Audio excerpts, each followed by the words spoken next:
Thanks for being here. Subscribe to Cheating Stories Best, so you don't miss new stories. Finding illegal substances on your cheating wife or catching her kissing a young guy? Which is worse? Our story today with a similar plot. Be patient and enjoy your viewing pleasure. New Year's Eve turned out to be cloudless, but the pale winter sun did not warm the frosty air at all. Whitehead's building was metal with spray foam insulation clinging to thin sheets of corrugated metal, but the cold seeped up through the bare concrete floor. Anthony Whitehead, director of operations, trembled as he crossed the floor, the loud clatter and whine of various machines making thinking almost impossible. He looked around and caught the eye of the shop supervisor, Brett Collier. Anthony Whitehead was a tall man with pale blonde hair, a square face, and deep brown eyes. His shoulders were square, his chest muscular, and his waist narrow from years of working on oil rigs. Although his father could pay for his education, Anthony declared that he would earn his own living and let his father go to hell. Anthony now spent 3 mornings a week at Arthur Porter's gym to stay in shape. Arthur Porter trained Garland Louvier, a rising star poised to become the next heavyweight boxing champion of the world. Garland's last fight was against Xavier Smith, a seasoned heavyweight. Overconfident, Garland entered the ring but didn't come out. Instead, his body was strapped to a stretcher, covered with a white sheet, and carried out of the ring. Arthur Porter trained everyone as if they could become the next Garland Louvier.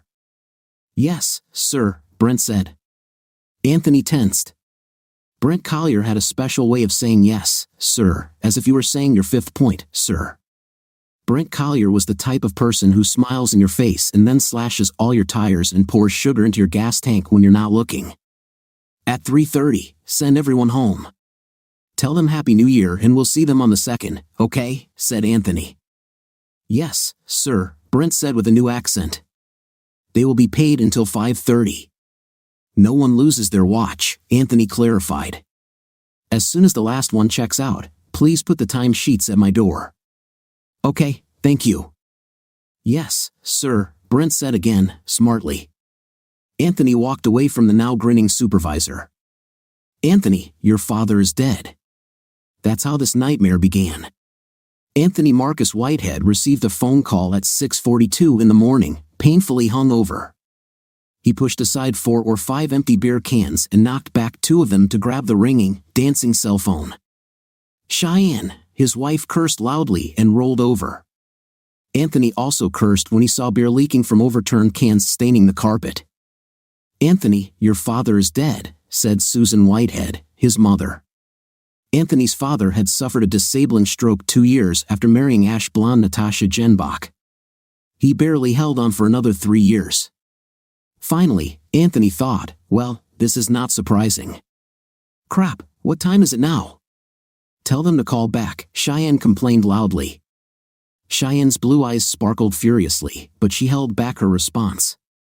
Susan continued to give Anthony information about the funeral and visitation. Anthony asked his mother if she had called the others in their family. Susan agreed that she had not. He was the first person she had called. Anthony said goodbye and ended the call. My father died, okay? My father died, and you sit here and make noise. Anthony shouted at his angry wife. Well, excuse me, how was I supposed to know about this? Cheyenne shouted in response. Anthony got out of bed and went downstairs, turning on the light in the kitchen. He saw several hundred cockroaches scatter and smelled a putrid odor he couldn't identify. Oh my God, I can't believe it, Anthony muttered darkly as he began cleaning the kitchen. What are you doing? Cheyenne asked, scratching one of her surgically enhanced breasts. What do you think I'm doing, Cheyenne? I know you've never seen anyone in your family do this, but you know what cleaning looks like, Anthony answered sharply. Oh, Anthony, Cheyenne snapped, pouring herself a glass of wine. God, Cheyenne, it's not even 7 in the morning, Anthony said. Hangover drink, Cheyenne replied sharply. Anthony saw that the kitchen waste bin wouldn't be able to hold all the waste, so he went to the garage and found a garden bag. As he carried the bag to the front door, Cheyenne decided she needed a little more hangover. Upon returning from the curb, Anthony began brewing coffee. An inspection of the refrigerator revealed several containers and boxes from various restaurants, but nothing that could be used for breakfast. Another garden bag was filled from the fridge and freezer. A tightly rolled flyer from the Courtyard Mall served as a temporary insect trap. After Anthony drank a mug of bitter coffee, which for some reason had a burnt taste, he entered the living room.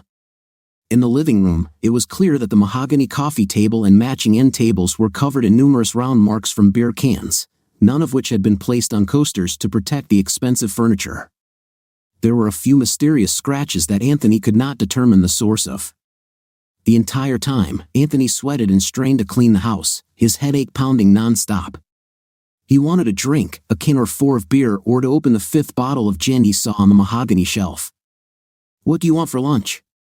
Cheyenne asked as she walked out of the kitchen, another glass of wine in hand.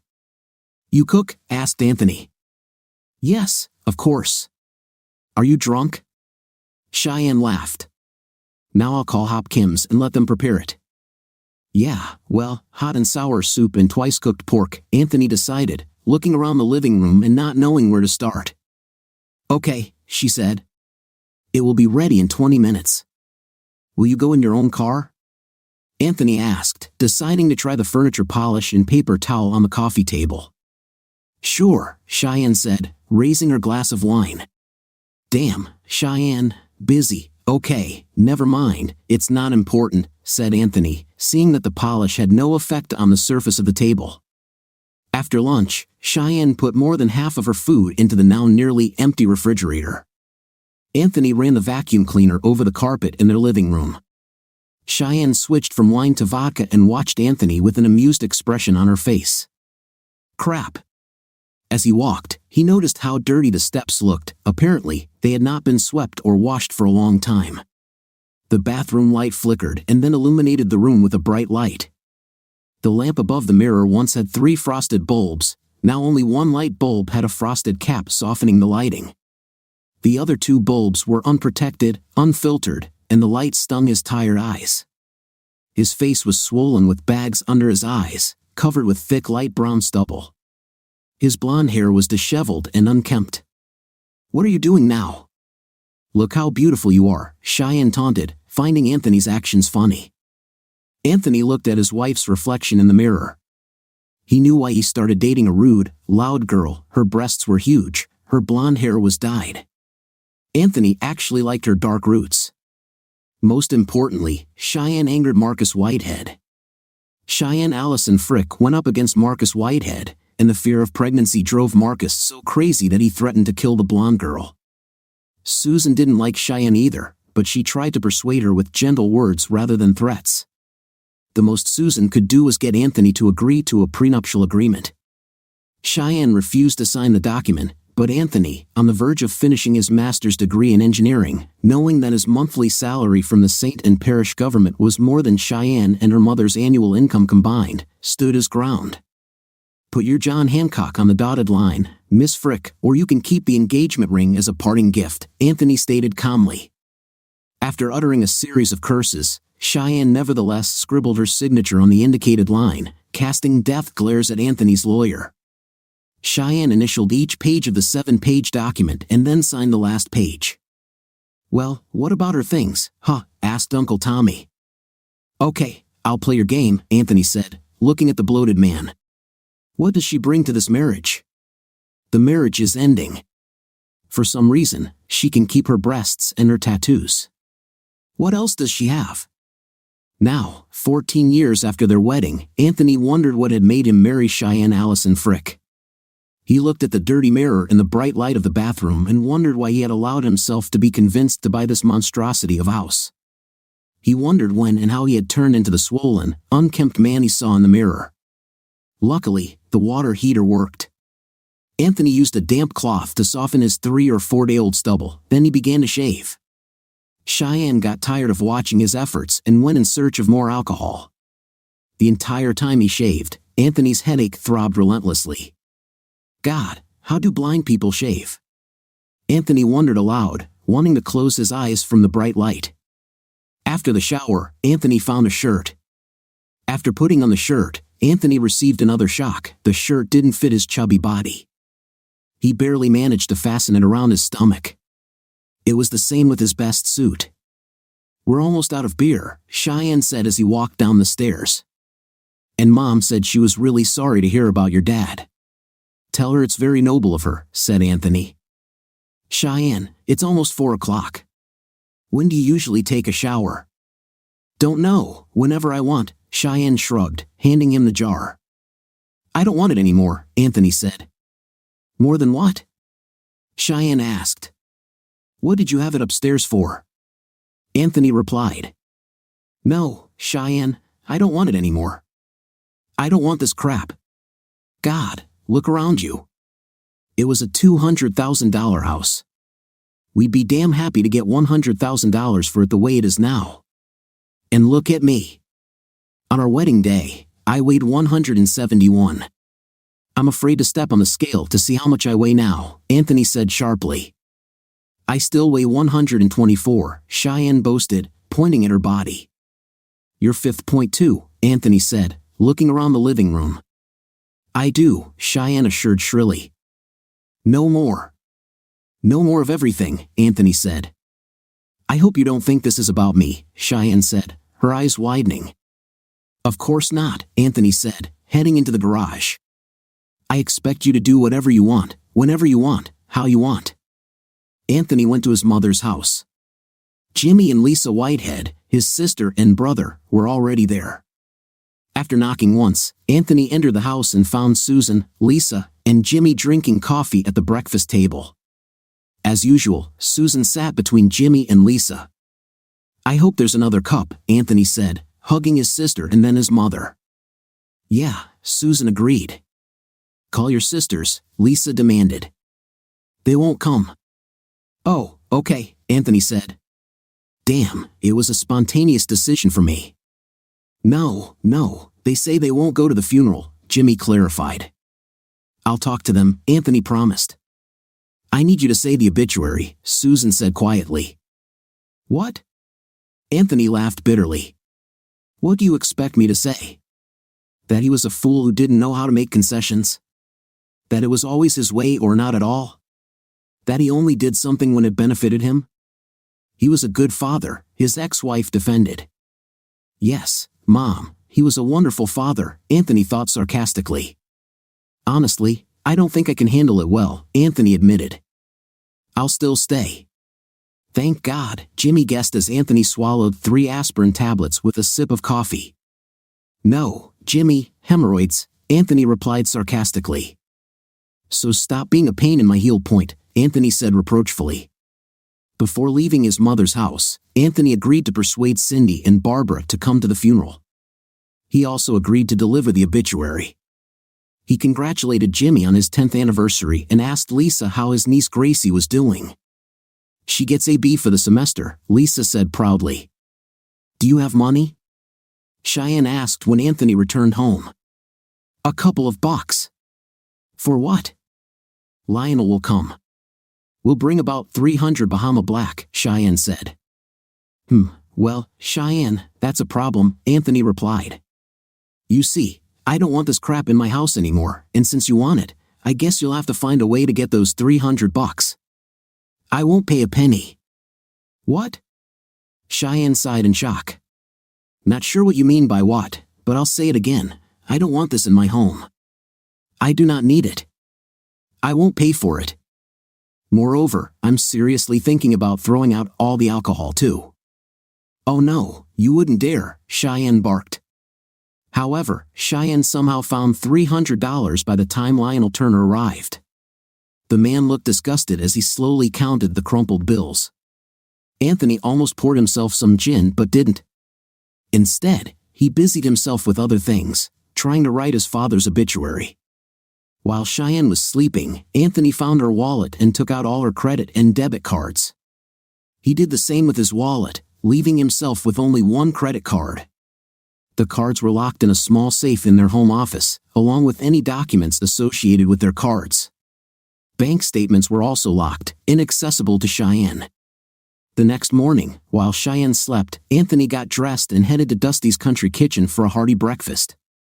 His headache did not go away, and with renewed vigor, his hands shook terribly while he drank his coffee. Where the hell are my cards?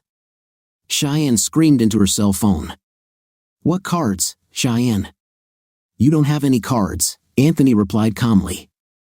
Internally, he wanted to avoid this conflict with his wife. My cards! The ones that were in my wallet. Really? Then why wasn't your name on them? Asked Anthony, and stopped. My head hurts enough as it is, you know. He ended the call just as she started shouting back. Apparently, it took her a few seconds to notice that she was alone, and Anthony let the call go to voicemail. As he listened to the first millisecond of her voicemail, Anthony wondered where Cheyenne got the strength to scream like that. His head hurt too much to speak louder than a whisper because Cheyenne Whitehead's name was not listed on the account. Mitch Duffer of First Union Bank called Anthony Whitehead when Cheyenne contacted the bank for a new debit card. Mr. Duffer, Cheyenne Whitehead can get a card for any account she already has at your bank, Anthony said. Thank you, Mr. Whitehead, Mitch replied. Any account she already has with your bank? Anthony repeated. Any account, Mitch confirmed. She has no right to it and will not have access to it. If Cheyenne Allison Frick Whitehead gets one dime of my money, I'll find another bank to do business with. Are you clear, Mr. Duffer? Absolutely, Mr. Whitehead, Mitch agreed and ended the conversation. After a moment, Anthony let his wife's call go to voicemail again. She left a 1-minute, 48-second tirade on his voicemail. Anthony lowered the volume and listened to the enraged message. He looked around and realized he was driving past Whitehead Generators, a large corrugated steel building that made generators, substations, and equipment that bore his father's name, his own name. He turned into a large parking lot and stopped the car. I'll divorce your heel point, you hear? Cheyenne continued to scream. Oh, thank you, Jesus, Anthony said out loud. Yes, Cheyenne, yes. That's the first sensible thing you've said. Nick Fowler, his lawyer and the man who wrote the prenuptial agreement, had died. Anthony felt a pang of horror. He didn't remember when Mr. Fowler had died. He vaguely recalled receiving a letter from the law firm Ferguson, Benoit, Fowler, and Jones about his cases but couldn't remember the name of the lawyer who had taken over Nick Fowler's cases and clients. Ferguson, Benoit, Fowler, and Jones. If you know the number of the person you want to reach, enter it now, then press the pound key. For information about our catalog, click 311. For hours and directions, press 312. For the general mailbox, press 313. To contact the operator, press 0, the man said in a soft voice. Anthony pressed 311 and listened to the answering machine read out the names. He didn't recognize any of them, so he decided to go home and look for the letter in his office. Returning home turned out to be a bad idea. Cheyenne was still in an alcoholic delirium, and her mother and her mother's current boyfriend, Uncle Bootsy, were there too. For some reason, Uncle Bootsy decided he needed to teach Anthony about Cheyenne's rights as his wife in financial matters. Anthony began recording the confrontation on his cell phone. Sir, get out of the way, Anthony said. This is my home. I will not tolerate you coming into my home and interfering in my affairs. No, son, Uncle Bootsy said, pointing a bony finger at Anthony's chest.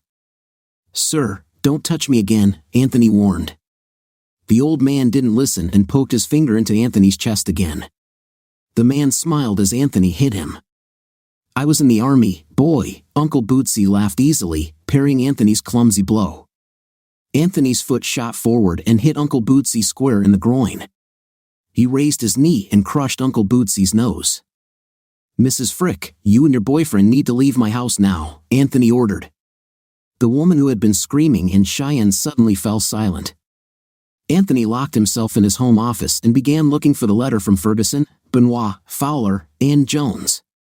He noticed that his desk had been opened and looked at the safe. The heavy safe had been moved, but without the key, Cheyenne had little chance of opening it. Carter Foley, Anthony said when he found the letter. The email included Carter's email address, and Anthony logged into his computer immediately. There was a knock on his office door. The police are here, fool, Cheyenne shouted through the door. They want to talk to you. Yeah, that was fast, Anthony muttered. Without sirens, the rabbit hit me there, son, Uncle Bootsy muttered, his face still covered in blood. The old man's eyes widened and he gasped as Anthony hit him in the solar plexus. Groaning, Uncle Bootsy collapsed onto the heavily stained carpet. "Nice try, Cheyenne," Anthony chuckled. "Mrs. Frick, you and the month-long loser here need to leave my house." "My house too," Cheyenne squealed. "He has a pacemaker." Cheyenne's mother screamed, trying to resuscitate Uncle Bootsy. "Then call an ambulance." "He's not going to get any better lying here on the floor," Anthony said calmly and closed and locked his office door again. When Anthony heard the sirens, he opened the door. He chuckled as Cheyenne realized that 2 police cars had also arrived with the ambulance. Apparently, when she told the 911 operator that her husband had beaten her mother's boyfriend, the operator thought it wise to send the police along with an ambulance. Cheyenne frantically tried to hide all traces of illegal substances and other paraphernalia from the living room. The kitchen, being the closest room, became her target as she rushed back and forth. "Right here," Anthony said, pointing. "Officer, you might want to take a look in the refrigerator." "You damn fool!" Cheyenne screamed, rushing at Anthony. Anthony allowed himself to be handcuffed and placed in a police car. The officer apologized, but since the 911 call claimed Anthony started the initial confrontation, he had no choice but to arrest him. Cheyenne, however, resisted arrest much more actively. The ambulance loaded the stretcher, and Donna Frick left in the ambulance with John Bootsy. "Here are your keys, sir," the officer's partner said, handing the keys to Anthony. "The house is locked. Press this button on the key fob, and the alarm will make 3 sounds." "So it's installed?" Anthony asked. "Yes, sir," the officer replied, placing the keys in Anthony's shirt pocket. Anthony looked around at the crowd of neighbors gathered on the opposite side of the street. He smiled and nodded to his neighbors. Although he and Cheyenne had lived in this house for several years, he could not name any of the curious faces. "Hey, do me a favor, will you?" Anthony said as he watched Cheyenne struggle to get into the second police car. "Yes, sir," asked the first officer. "Hey, don't put us in the same cell, okay?" Anthony smiled. "We'll see what we can do," the first officer said with a broad smile. "We won't promise," the second officer laughed. "Usually, guys give us the most trouble, huh?" the first officer said to his partner, turning on the car.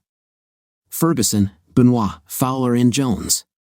If you know the number of the subscriber you want to reach, please enter it now, then press the pound key," the voice said in a friendly manner. Anthony typed 419 and the pound key.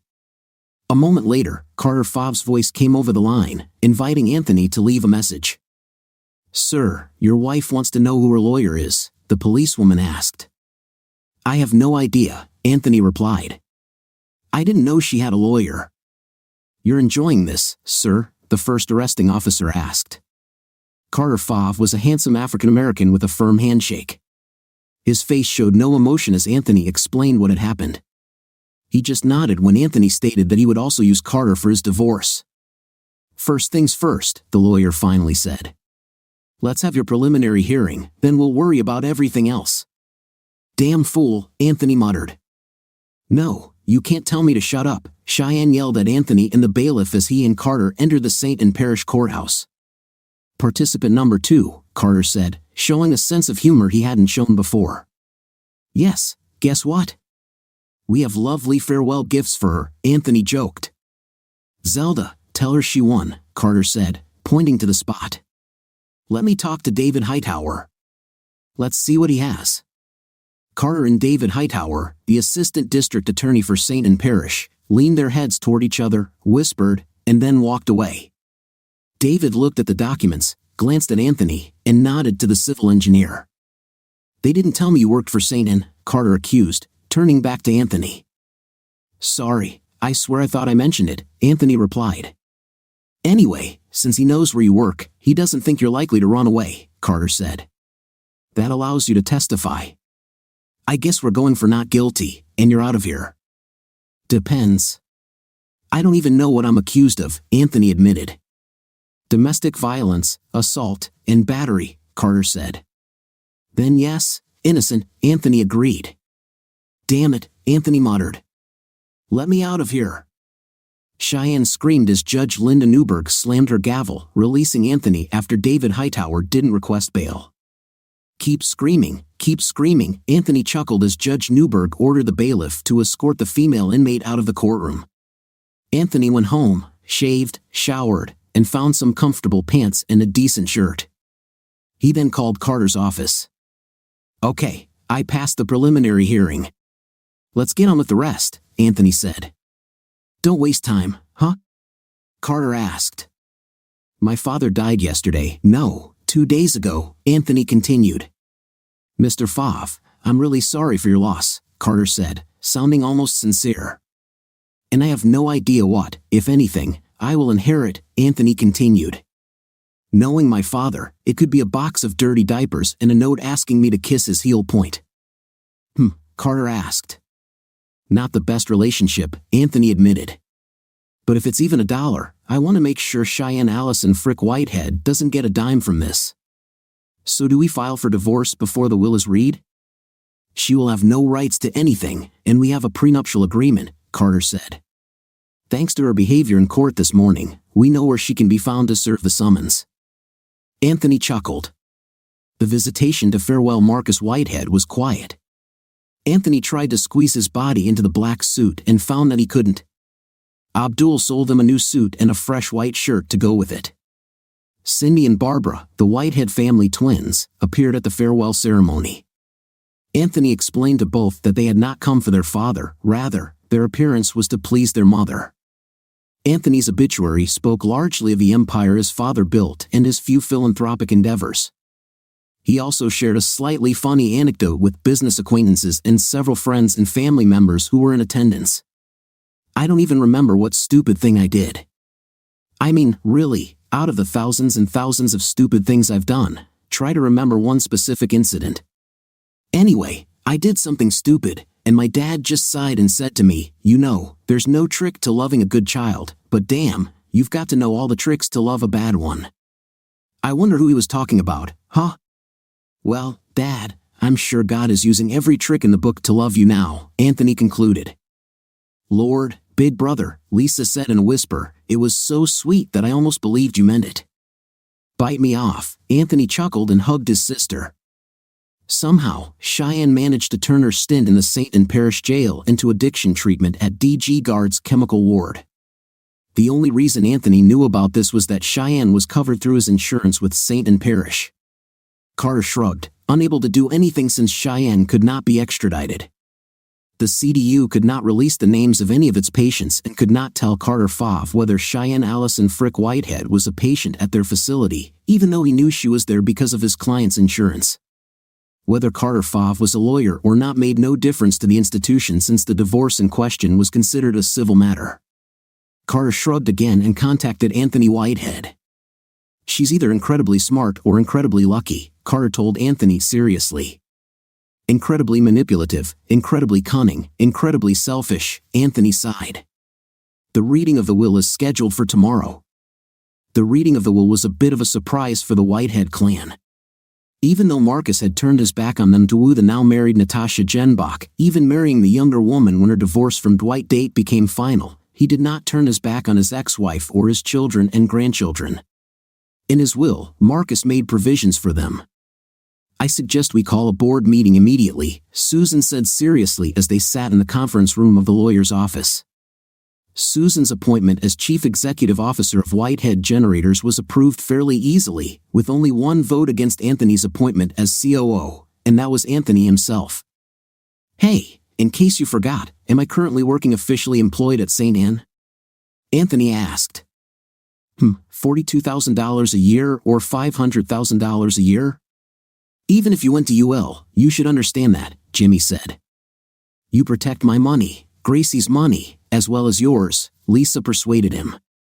"Damn, okay, I'll resign on Monday," Anthony sighed in response to everyone. "It's blackmail, using Gracie against me." On Monday morning, after Anthony left his boss's office, his insurance company contacted him immediately. Anthony shook his head and called Carter. Cheyenne had been discharged without permission.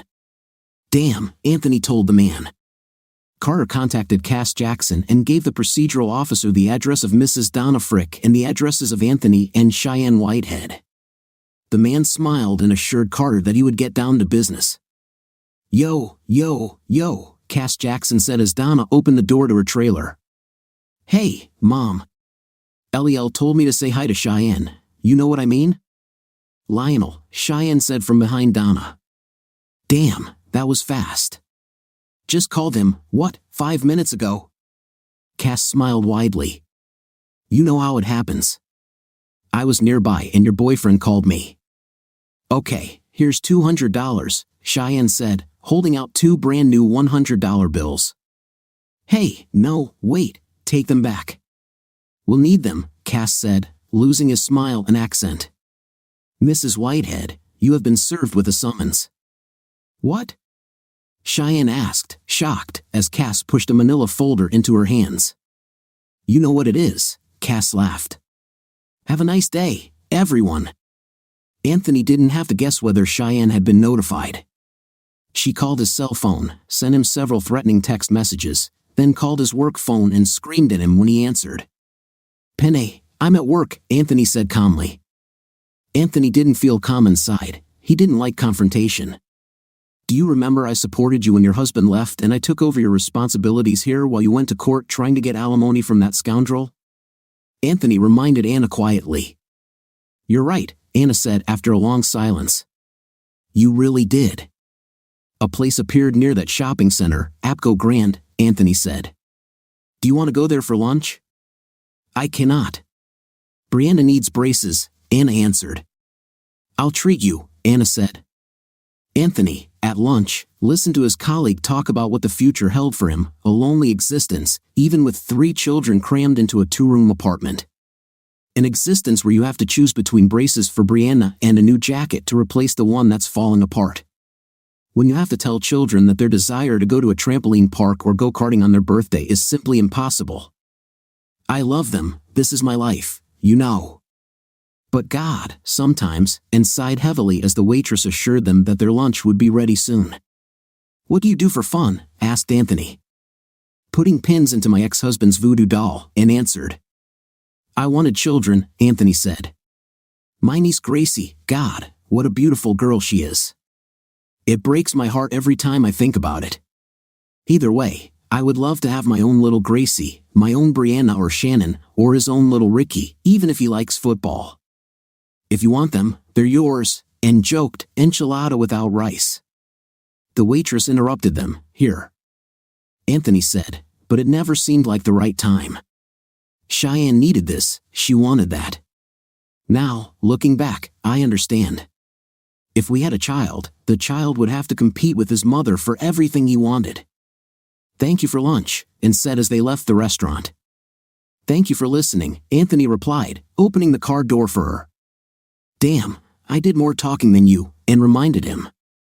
"Was I didn't listen?" Anthony joked. Over the next week, Cheyenne alternated between asking Anthony to pay off his debt to Nathan Garcia and asking him to come home. His offer to pay the debt in exchange for her agreeing to the terms of the divorce was met with outcries. "Do you know why divorce is so expensive?" Anthony asked, and when he hung up after another call from Cheyenne. "Why?" she asked, not looking up from the documentation for the proposed butterfly park. "Because it's worth it," Anthony said. "I'll have meatless chili for dinner today." "No, not because we are vegans. It's just that it's 3 days until payday," said Anne. "Sounds delicious," Anthony replied. "Kiss my heel point, Whitehead," Anne snapped. "It sounds terrible because it is terrible." Now his last day of work was coming to an end. Some colleagues stopped by his office and wished him good luck. Some pretended to measure his office, pretending to move in. Before his car left its assigned parking space, he said, "Hey, Def Franco, I did a little research. One of these ranch things is for a single month, a mom and her 2 girls and a boy. It's only a couple of $100 for a whole week. So, there you go." "What?" and screamed when Anthony handed her an envelope with 4 tickets. The location was in Oakleaf, Texas. "We need to use them before the end of the year," Anthony said.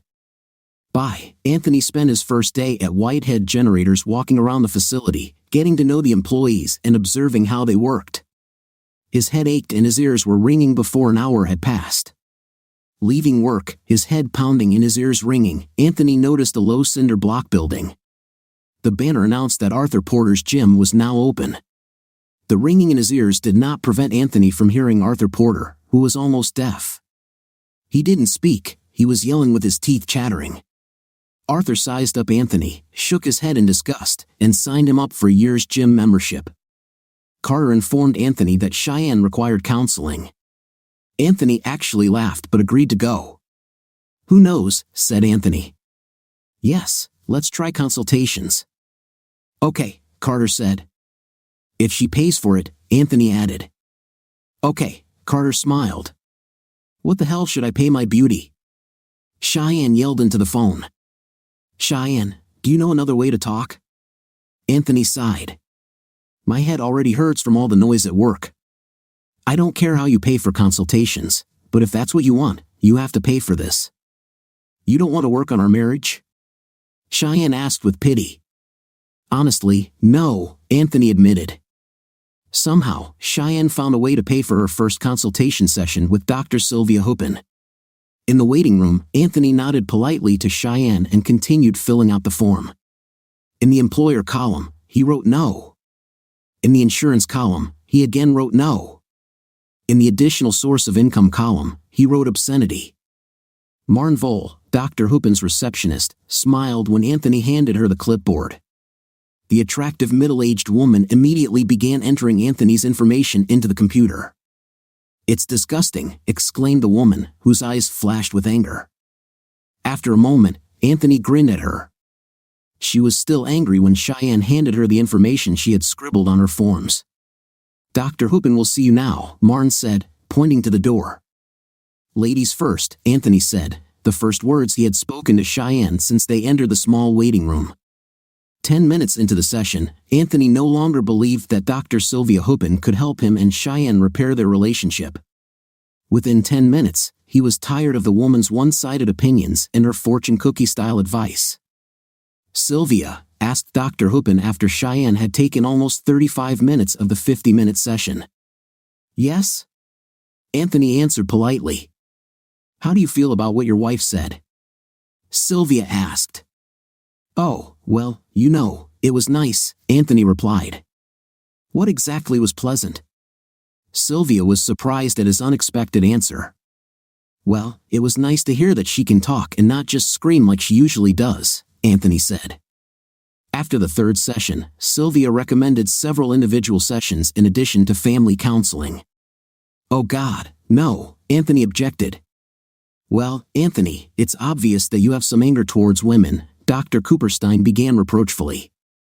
"I love my mother. She's as graceful and elegant a woman as you could ever meet," Anthony said. "She has a huge stick up her fifth spot," Cheyenne said mockingly. "And my sister Lisa, we're best friends," Anthony continued, ignoring Cheyenne. "Another with a stick up her fifth spot. I mean, it's a gold-plated stick," but Cheyenne turned to Dr. Cooperstein. "And then there's my niece Gracie," Anthony continued, "his perfect little angel." Cheyenne said mockingly. Anthony stood up and left the doctor's office, ignoring Martin as he left the building. Since Cheyenne was the one asking for these sessions, she had to pay for them. "Did I hear you call Dr. Cooperstein a charlatan?" Carter laughed on the phone. "So much for medical confidentiality." Anthony laughed in response.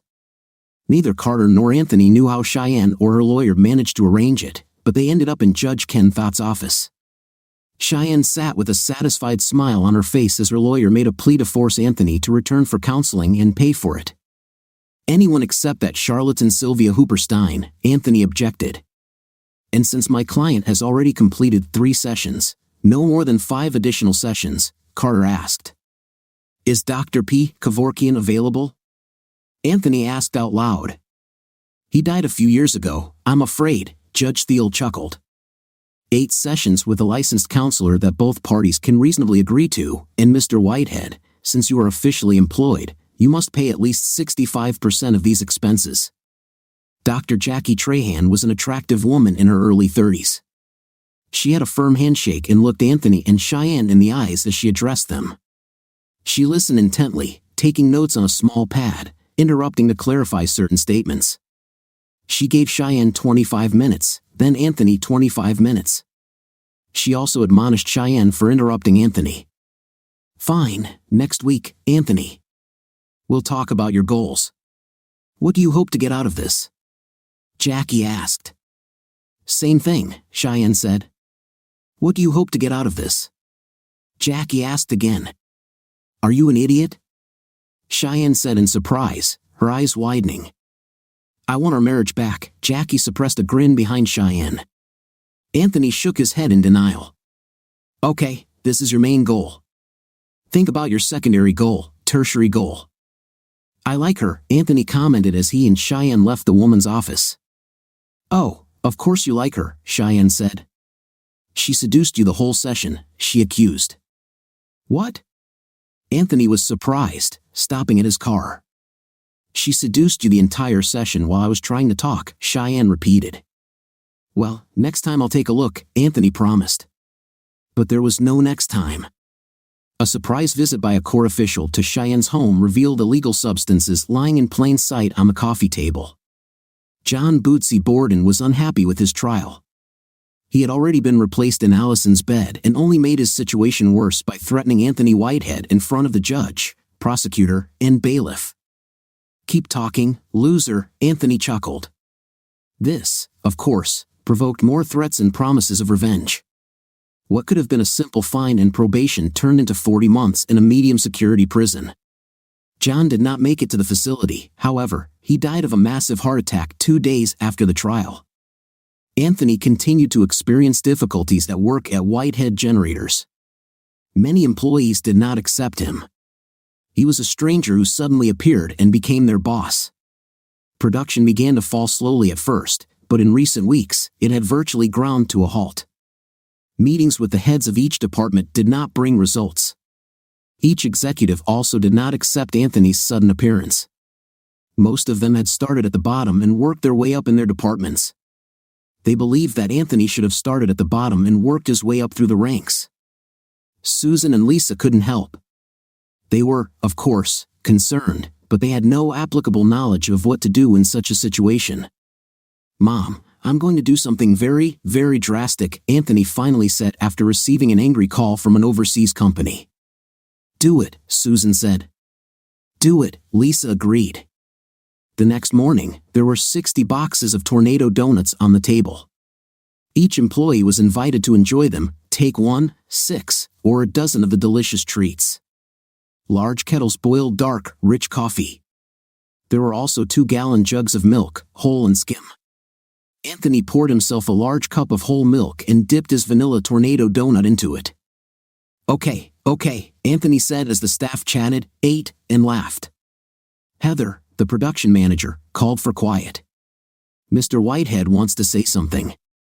"Thank you," Anthony said, drinking his milk and throwing the glass into a large trash can. He pointed to a large graph.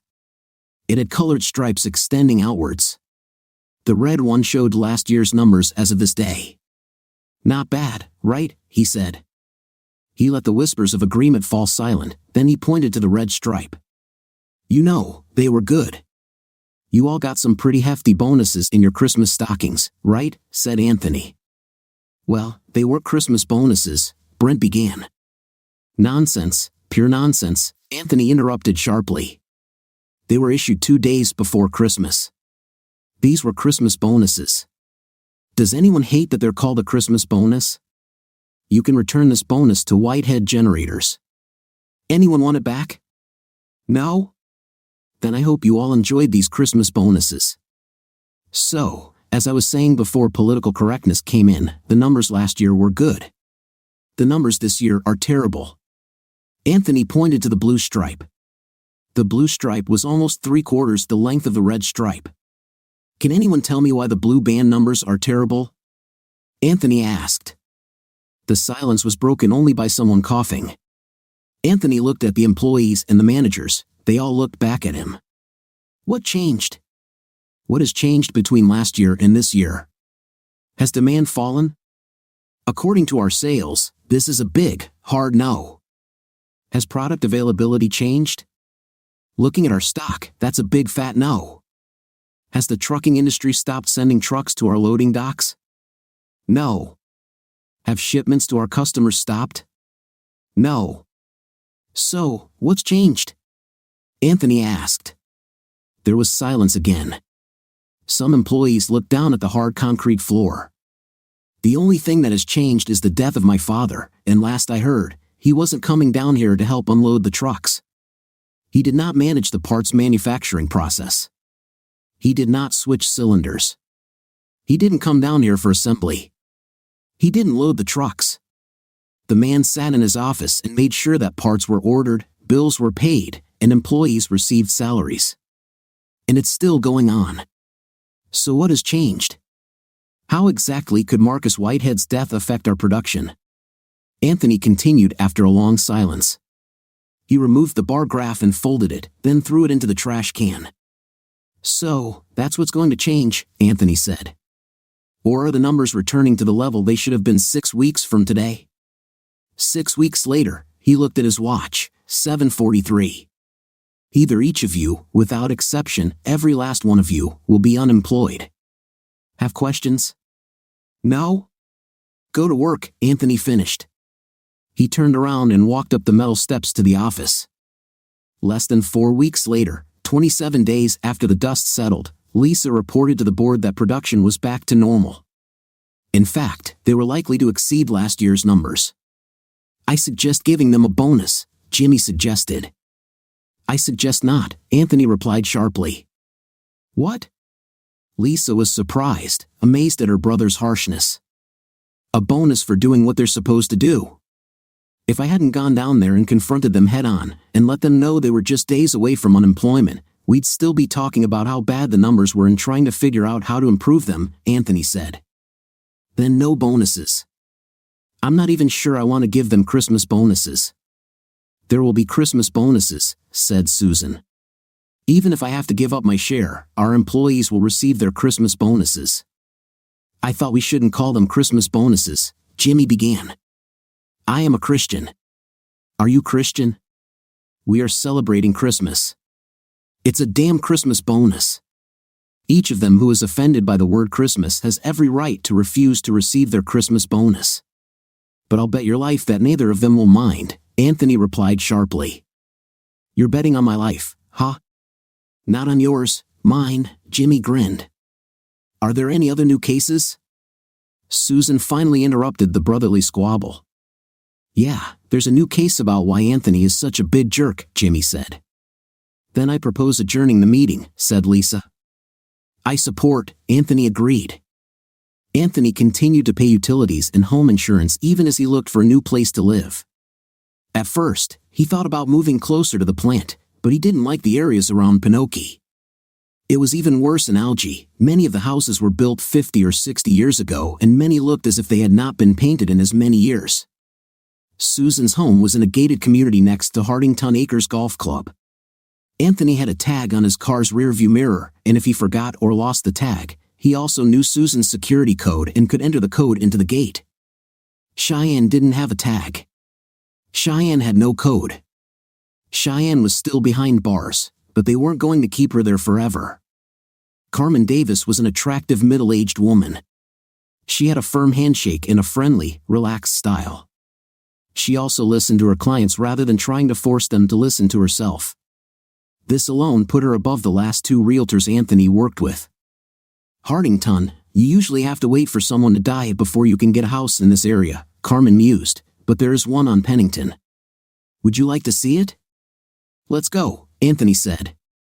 The house was 3 stories high with a deep chocolate brown brick exterior and honey brown wood surrounds.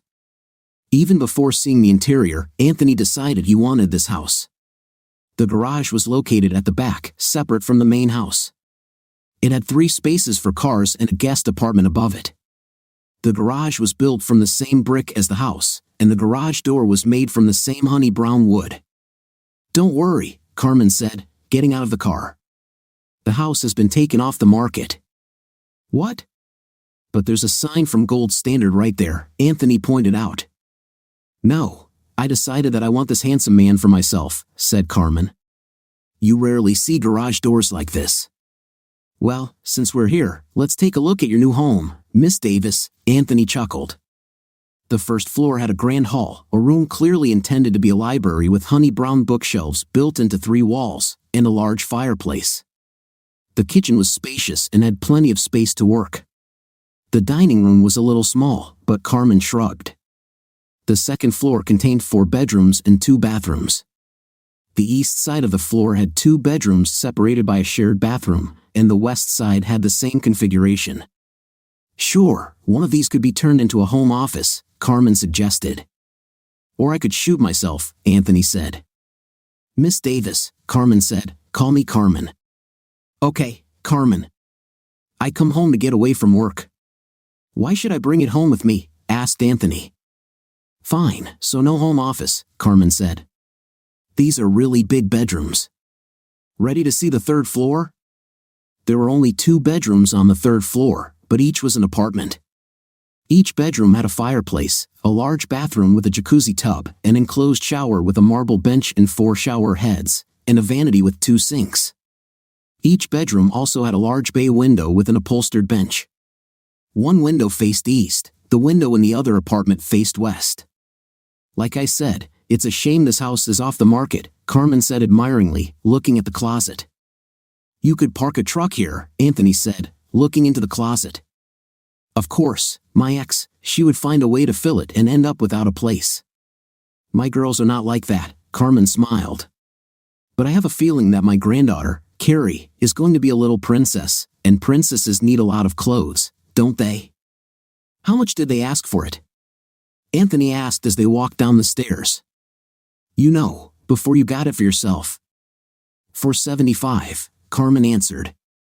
Offer them $490, Anthony said. We'll need a 1% deposit, Carmen said. Of course, Davis Real Estate, Anthony said, and used his phone to translate. Anthony was munching on a serving of ribs at Cowboy's Barbecue when Carmen sent him a message. The proposal was accepted. He wiped his hands but still got sauce on his phone. He told her to arrange for the deal to close as soon as possible. Carter, Anthony, and Cheyenne's lawyer were back in Judge Thott's office. Following Carter's petition and minimal token resistance from Cheyenne's lawyer, Judge Thott agreed that because Mrs. Whitehead could not attend the counseling sessions, the order for 8 mandatory sessions was vacated. That's why I pay you big money, Anthony exclaimed. With the lifting of the consultation order, Carter continued, the issue remains regarding Mr. Whitehead's petition for divorce. Mrs. Whitehead does not agree with this petition, Cheyenne's lawyer pleaded.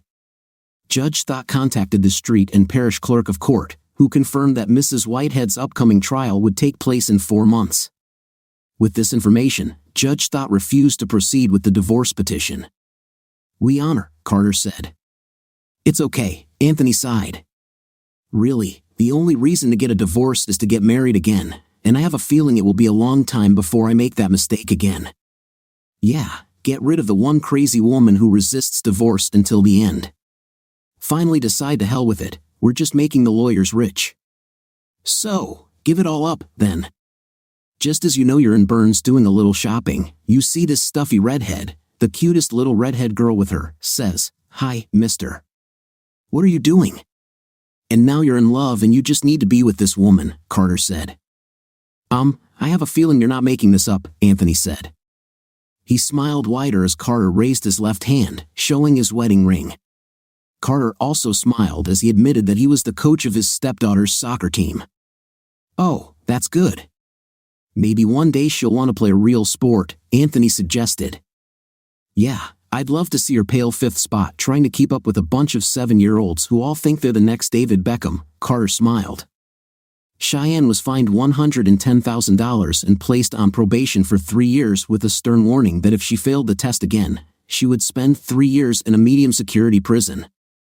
She no longer had Anthony's phone number, so she called Whitehead Generators. Courtney Louvier, the personal assistant Marcus had trained, contacted Anthony to tell him that his wife was on line 3. Hey, Cheyenne, what a nasty surprise, Anthony said. I called your old office. That ugly thing, DeFranco or something, said you weren't there anymore, Cheyenne snapped. DeFranco? Anthony said. What?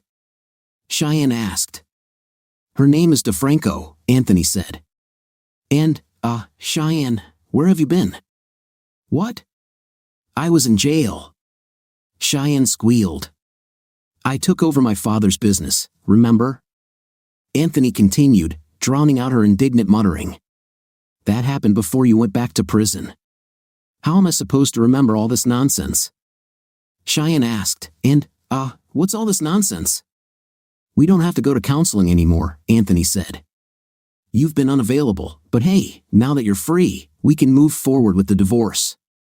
Really? Why? Cheyenne asked, her voice shaking. Anthony listened to her cry for a moment. It really hurt listening to her cry. He felt her tears were sincere. She didn't try to manipulate him or get her way. Cheyenne, why? Why in God's name do you want to stay married? Anthony asked. What? What are you saying? Cheyenne sobbed. I love you. That's enough, Anthony said. Just stop and think about it for a minute, Cheyenne. Honestly, I have no doubt that you can love me, but honestly, you don't love me at all. It's not like that. Cheyenne sobbed. What? What exactly do you like about me, Cheyenne? Because all I remember is endless nagging, constant nagging, endless complaining. Please, Cheyenne, just sign the papers. Just give me a divorce. You don't even want to try. Cheyenne sobbed. Please, Cheyenne, please just listen. Anthony sighed. Over the past few months, I've had this same pain at work, but then I go home and it's like, I can breathe. So what, you can breathe here? Cheyenne said, her voice filled with bitterness. No, I can't. I can't and I won't. I'm not going to put myself through one more minute of suffering than is absolutely necessary, Anthony said. I will fight for a divorce. Cheyenne now screamed, do you hear that? I'll fight for this as long as it takes. When Carter FIV informed Cheyenne's attorney that all additional expenses would be paid by Cheyenne Whitehead, the attorney contacted Cheyenne and relayed this information to her. Oh, so now you're using Dad's money against me? Cheyenne said sarcastically into the phone. Now you have money. Should I do whatever you say? Yes, said Anthony, making no attempt to respond to her attack. I hope you rot in hell, Anthony Whitehead, Cheyenne spat. Yeah, I'm getting ready to get out, but thanks for the good wishes, Anthony joked. I'll hang up now. Anthony knew when Cheyenne received the final divorce decree. Courtney Louvier contacted him to let him know that Cheyenne Whitehead was on line 3. Before Anthony could even say hi, Cheyenne was already sobbing into the phone. Arriving home after another grueling day, Anthony pulled out a rather thick envelope with the official seal of the St. Anne County Court. The letter lay on the kitchen table, and he did not open it for several long minutes. Anthony wished he had something stronger than beer at home. He even got into his Ferrari with the intention of driving to the nearest store in Pinocchio, Louisiana, the only place other than the club where he could buy a bottle of St. Elizabeth's Superior. Instead, he ended up at Arthur Porter's gym. He hit the heavy bag until he could no longer raise his arms, then stood under the hot shower, listlessly rubbing his body with soap. Home again with damp hair and smelling of cheap soap, Anthony looked at the countertop. The envelope was still there. 14, almost 15 years of marriage were over. There were no whistles or applause, only screams and tears and then dead silence, broken only by the rustle of thick papers in his hands. Anthony allowed a tear to roll down his cheek as he read the cold, impersonal legal terms that declared that Anthony Marcus Whitehead and Cheyenne Allison Frick Whitehead were no longer legally married. They had no legal rights to each other. Lisa, his sister, quietly sympathized. Gracie, his niece, assured him that he would meet someone better. Susan was too well-mannered to say, "Thank God." When Anthony called her, she simply quietly assured him that it would be better this way. Jimmy, Cindy, and Barbara, his other siblings, wondered why he was calling them to tell them about the dissolution of his marriage. "Damn, I thought you two got divorced a long time ago." "What, 5 or 6 years ago?" Cindy asked. At least once a day during the work week, Anthony received a call from Cheyenne. Apparently, she couldn't or wouldn't accept the fact that they were actually divorced. Over time, the calls became less frequent, first every other day, then once a week, once a month, and then from time to time. Suddenly, I found someone, Cheyenne said on Christmas Eve.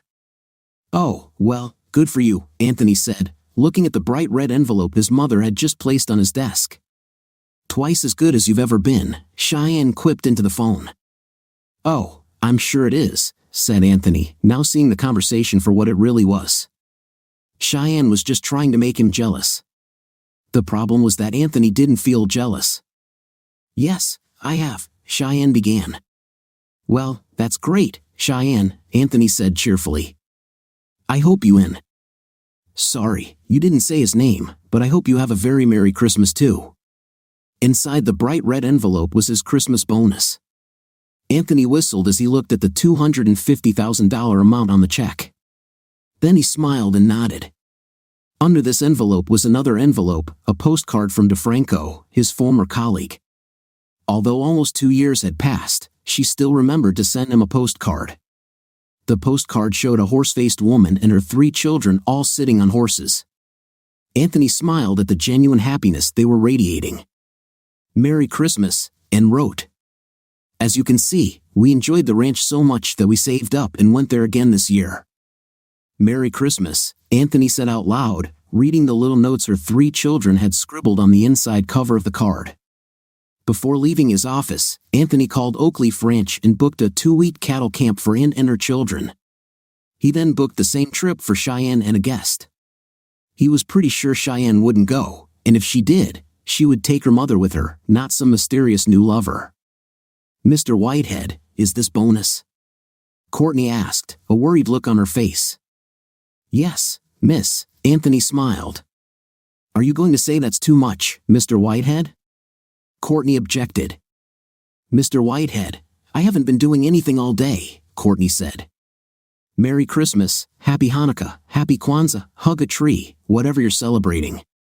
See you Monday, okay? Okay, Anthony said and left. The work floor was unusually quiet as his leather heels clicked on the concrete. In the corner by the metal steps stood a festively decorated Christmas tree. Underneath were 3 gifts, 2 of them looked slightly dented as if they had been touched often, while the 3rd gift looked almost untouched. Anthony saw his name on the tag and again refused to even pick up the colorfully wrapped gift. Yeah, no. I think I'll leave this one alone, Anthony chuckled mirthlessly. The day after Christmas, Anthony bought himself a Bentley. The shiny white car was as responsive as his Ferrari, but it felt like he was sitting on a cloud. Even the speed bumps in the Whitehead Generators parking lot were barely noticeable as he drove over them. Wow, that's a luxury feeling, Anthony said as he pulled into his parking spot. The new year was celebrated at the Hardington Acres Club. Anthony put a smile on his face as he interacted with family and guests. The orchestra was quite good, and he even danced a few times with Gracie, his favorite niece, as well as with Lisa, Cindy, Barbara, and Cindy's daughters Penny and Stacy. Honestly, if he could avoid dancing with those 2 nieces, he would. Penny and Stacy were spitting images of Cindy Whitehead, narcissistic, spoiled princesses. At midnight, he stood with his mother and family, counted down the time, and then shouted Happy New Year along with everyone else. He looked around but didn't see Gracie. This was not unusual, the girl usually avoided crowds. Happy New Year, Anthony said when he found Gracie standing on the back porch, her nose pressed against the cold glass as she watched the impressive fireworks display. The beautiful young woman looked away from the fireworks and smiled. He let her come to him, hug him, and give him a quick kiss on the cheek. Happy New Year, Uncle Anthony, Gracie said, getting ready to go. Are you okay? Asked Anthony. Yeah, Gracie agreed. Happy New Year, Anthony said again, standing at the door that led to the magnificent ballroom. This year will be better, Uncle Anthony, Gracie whispered quietly with hope. Now, 364 days later, Anthony Whitehead thought nothing of his niece's empty words. Anthony only felt fatigue creeping into his body. I need a vacation, Anthony realized. I sit at my desk every damn day and approve vacations for everyone else. I need my vacation. Sitting at his desk, staring blankly at the numbers and quotas, Anthony couldn't think of any vacation plans. The ranch was not an option for him. He didn't like horses. To him, horses smelled bad. The thought of fishing in a mountain stream reminded him of mosquitoes and cold water, which was not at all attractive. The same applied to alpine skiing. Skis meant snow, and snow meant cold. The French Quarter made Anthony think of crowds, pushing, pulling, sweaty people rubbing against each other. Cruises didn't appeal to him either. Anthony's mother went on cruises, and he didn't know why. All Susan Whitehead could talk about were buffets and how much weight she needed to lose after supposedly gaining 20 mythical pounds on her last cruise. Amusement parks were hot and sweaty. Immediately after the tragedy, Anthony and Cheyenne took Gracie and Lisa to Disneyland in Florida. 6 days of a nearly catatonic child and a crying mother was as horrific an experience as any other ordeal Anthony had ever endured. Every moment, his heart broke over and over again for this sweet, scared child. After the ordeal ended mercifully, Gracie hugged his knees and whispered, "Thank you, Uncle Anthony." That one hug made every miserable, sweaty, uncomfortable moment worth it. For that one hug on the knees, Anthony would happily relive it all again. But his niece was no longer that little child. "Thank you, Father," Anthony said privately in the quiet office. "Thanks for the whole damn bunch, you sneaky scoundrel." At 3:46 p.m., Brent knocked on the door and announced that the last time sheets were ready. "Thank you, Mr. Sayre," Anthony said, now looking up from the table with shipping rates. Anthony collected the time sheets, entered each employee's hours, adding 2 hours each to bring it up to a full 40 hours for the week. He double-checked each report card and then signed each one as Anthony M. Whitehead. Before turning everything off, Anthony walked through the semi-darkness of the workshop and looked around again. The Christmas tree was twinkling and blinking, looking rather sad in the corner. There were 2 gifts underneath, one for an employee who was on vacation, the other addressed to Anthony W. Again, Anthony refused to even pick up the colorfully wrapped gift. Anthony entered the code for the alarm. With one last look at the building, he walked out into the cold December wind. Arthur Porter's son, Jake Porter, was on duty and nodded in greeting as Anthony entered the gym. Anthony beat the heavy bag and then tried his hand at the speed bag. "We need to do this faster," the young man said mockingly. Anthony ignored the young man and continued hitting the leather bag, slowly and methodically. He increased his speed. He would never be as fast as the young man, and his bag would never make the sound RTT, but he found a good rhythm. Arriving at the club, Anthony smiled as his niece's green Mustang pulled up right behind him. They drove up slowly, and finally, Anthony braced himself for the cold. "Happy New Year, sir," the parking attendant said cheerfully, handing Anthony a receipt. His niece, Gracie, got out from the passenger side, and Anthony smiled warmly. His eyebrow raised slightly as an attractive brunette stepped out of the driver's side. He was introduced to Nancy Hebert, Gracie's friend. Before he could stop himself, Anthony asked what they meant by girlfriend. "We're in this together," Nancy said without hesitation. In the club lobby, Anthony watched as Gracie's friend helped her. He saw the beautiful girl unbutton Gracie's coat, take their coats to the closet, and then take Gracie's hand. "Thank you," God said Anthony to himself. "Someone to take care of her." The young girl at the wardrobe reception gave Anthony a beautiful smile. Her big brown eyes sparkled, and her plump lips stretched to reveal one slightly crooked tooth as she wished him a Happy New Year. Inside the ballroom, Anthony saw his mother talking with Joanna and Barney Seal. He didn't see their annoying daughter Barbara and walked over to the trio. As if she felt she had been missed, Barbara walked up to the trio right in front of Anthony. "Mom, where's your walker?" Anthony joked. "Anthony Marcus Whitehead." Susan screamed. "Hi, Anthony," Barbara Seal flirted. "Oh, hi, Betty," said Anthony. Susan told Anthony that Cheyenne was here and, in fact, she was heading towards them. She also noted that she had no idea what Anthony had ever seen in this impudent woman. "I saw a lot of myself in her," Anthony said jokingly. Encouraging, Susan declared as she left. "Hey, Anthony," Cheyenne grinned, bending over so her large breasts and rose tattoo were clearly visible.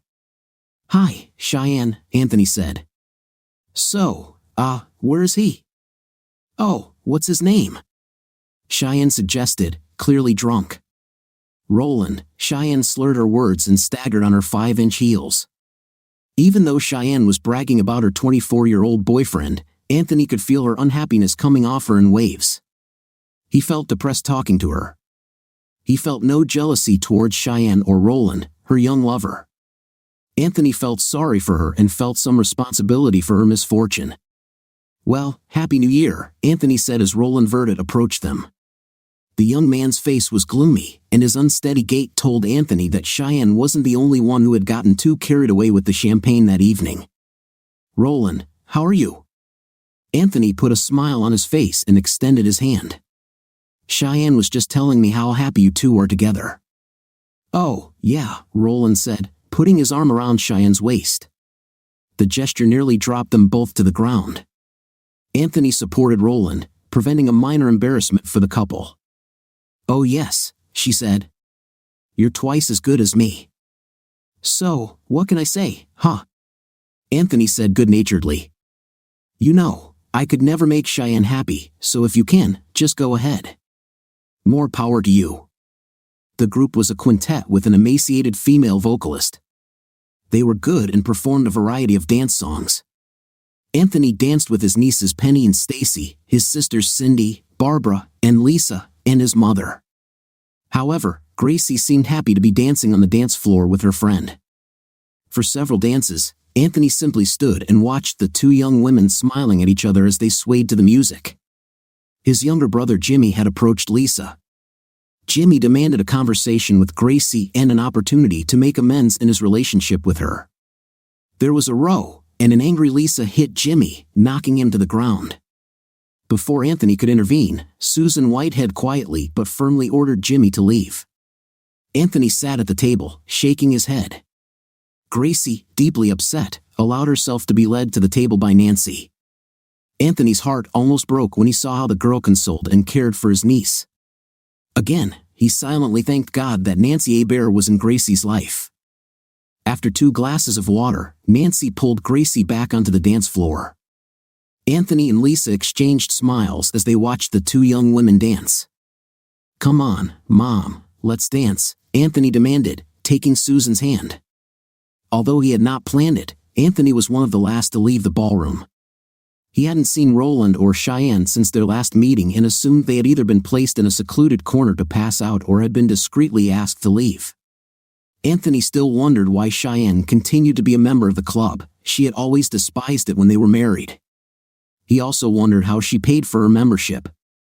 The girl's smile at the wardrobe reception was forced. The smile didn't reach her big brown eyes. When Anthony asked what had happened, the story poured out. Her boyfriend had taken her car while she was at work. She had to finish her shift soon, but the guy wasn't answering her calls or texts.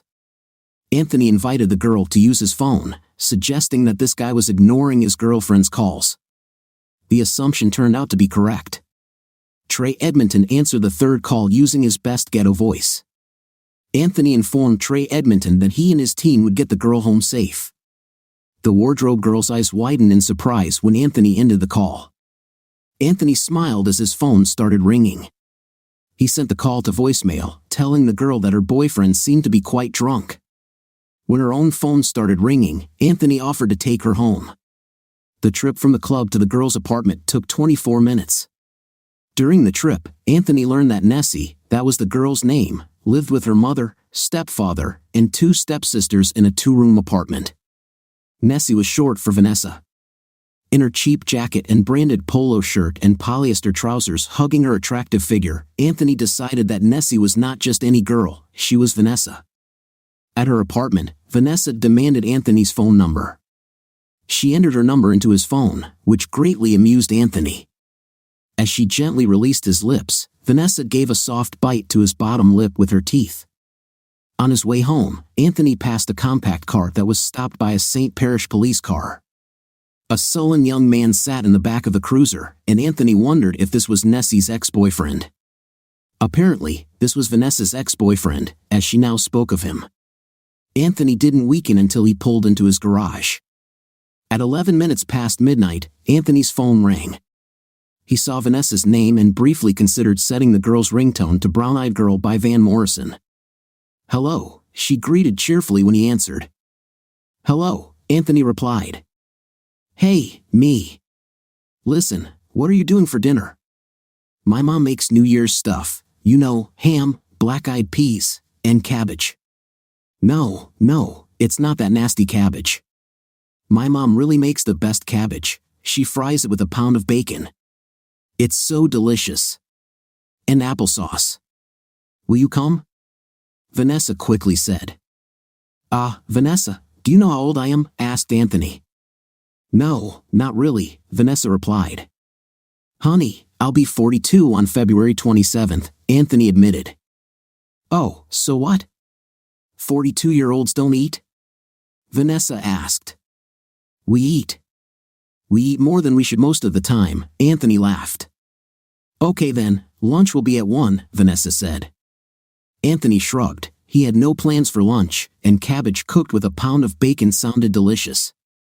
He decided that he would go, thank Vanessa and her mother for their hospitality, and then leave.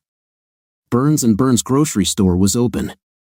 The list on his phone mentioned wines that would go with ham, and Anthony scanned the shelves looking for any of the wines listed. He found one and took it. Turning around, he also found some Elizabeth Lager and bought a 6-pack. Rounding the corner, going in the wrong direction, Anthony came face to face with the baker as the woman was putting hot loaves of French bread on the counter. "Perfect timing!" Anthony exclaimed, causing the curvaceous woman to laugh.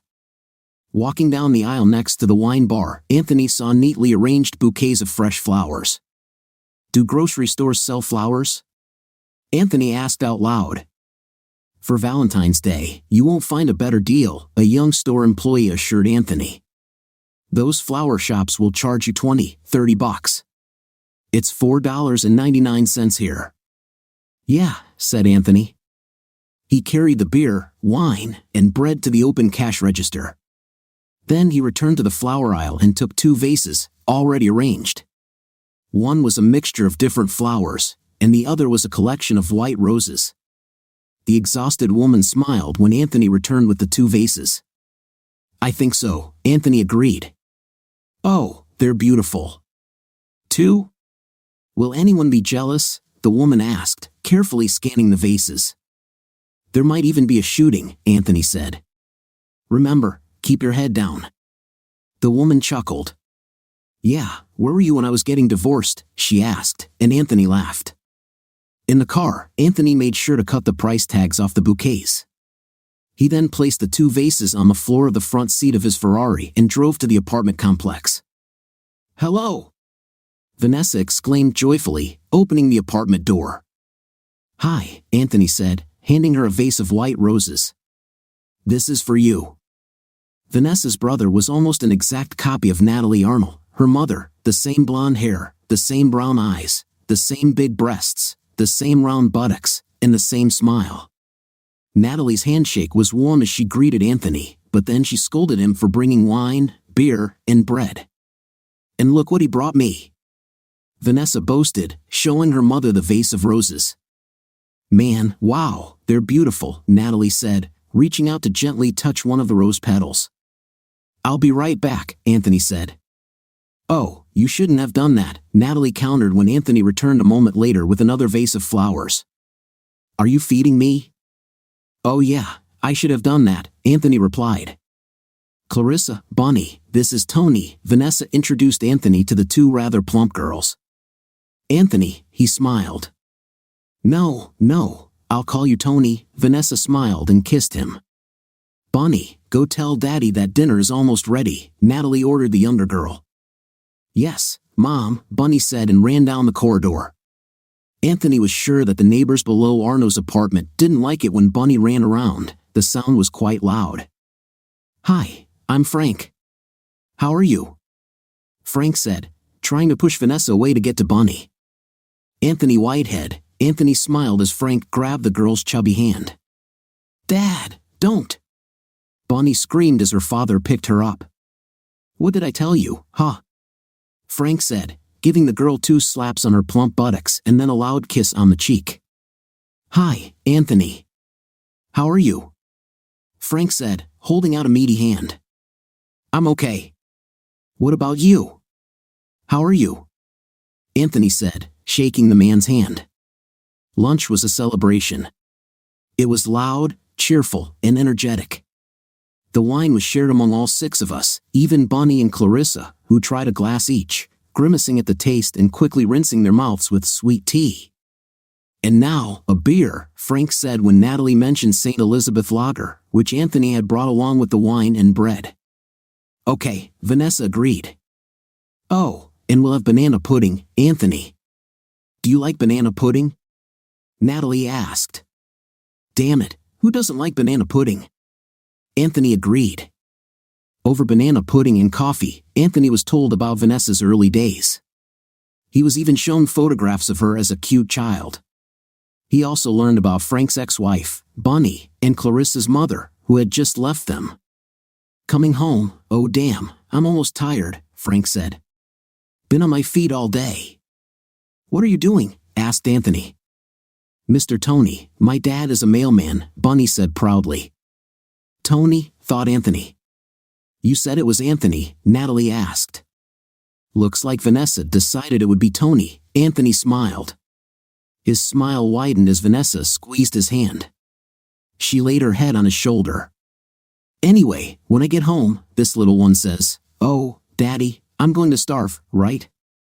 And this one, "God, when was the last time this diaper was changed, huh?" Frank continued his story.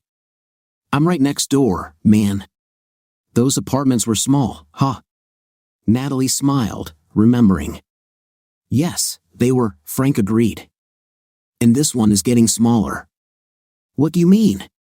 Vanessa asked, lifting her head from Anthony's shoulder. "So, you're about to have another little brother or sister, about 5 or 6 months old by the looks of it," Frank boasted. "No!" Vanessa exclaimed, then screamed.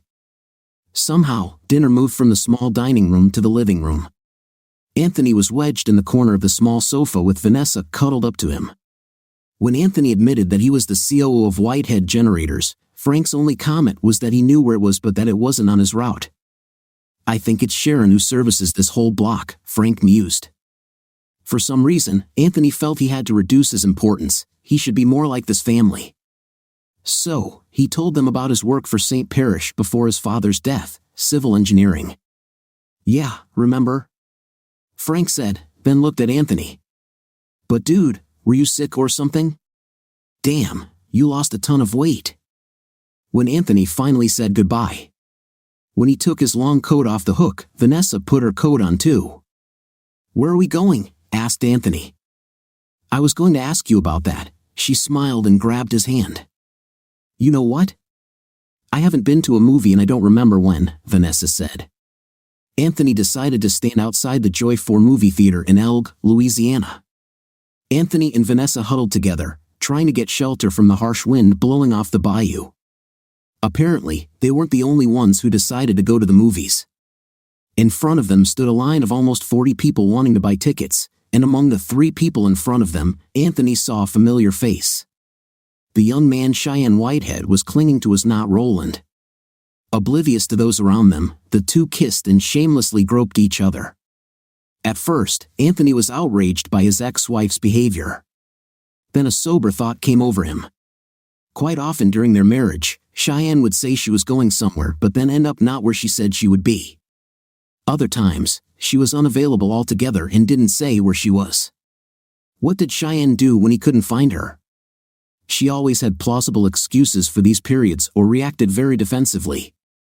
"You don't own me" was her favorite defense.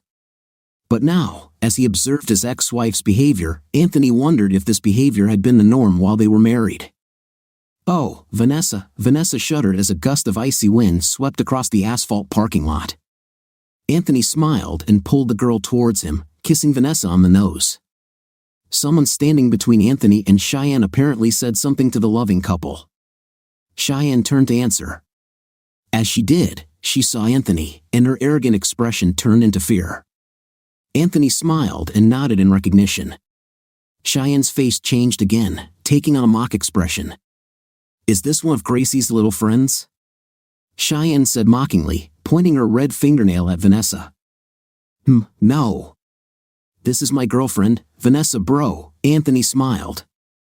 Vanessa, this is Cheyenne Whitehead, my ex-wife. And excuse me, young man, I don't know your name. This is Tim, the young man stammered. Hi, Tim, Anthony said cheerfully. So, where's Roland?